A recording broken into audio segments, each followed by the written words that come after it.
Ce sont de graves révélations qui ont été faites il y a quelques semaines à propos de Nicolas Waldorf. D'après un anonyme, le coiffeur star du programme de relooking de M6 Incroyable Transformation serait une folle rumeur à laquelle il répond en interview pour purepeople.com.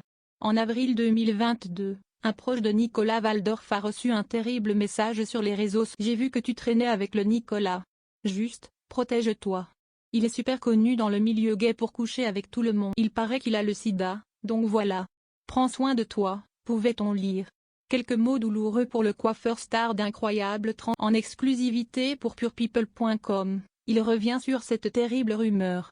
Des gens lancent des fausses rumeurs. Cette personne a dit que j'avais le sida et que je couchais avec tout Paris, regrette l'acolyte de Charla Carter et Léa Jack. Quand on me connaît personnellement, on sait que si j'avais le temps de coucher avec une personne ce serait pas mal. Rire.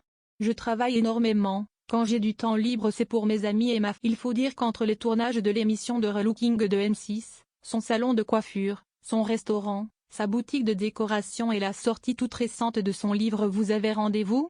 Nicolas Waldorf mais ce qui le chagrine le plus, c'est qu'il est question de son état de santé. Et puis parler de sida, cela prouve que c'est quelqu'un. Le sida, c'est la phase terminale de la séropositivité, rappelle le coiffeur à succès qui revient de loin. Cela voudrait dire que je suis très malade, donc c'est complètement ridicule. Et si c'était vrai, ce n'est pas quelque chose que. Ce n'est pas à lui de balancer le dossier médical. J'ai trouvé ça très blessant. Ce n'est pas la première fois que Nicolas Waldorf est confronté à de tels bruits de couloir balancés sans. Cela fait plusieurs fois qu'on lance des rumeurs à mon sujet, mais on ne veut pas me dire qui c'est de peur que je foute un bordel monstre. Ça fait partie des points négatifs de la notoriété. Ça m'a blessé, surtout que ce soit dans mon milieu, la communauté gay, où je suis censé. Fort heureusement, il sait ce qu'il vaut.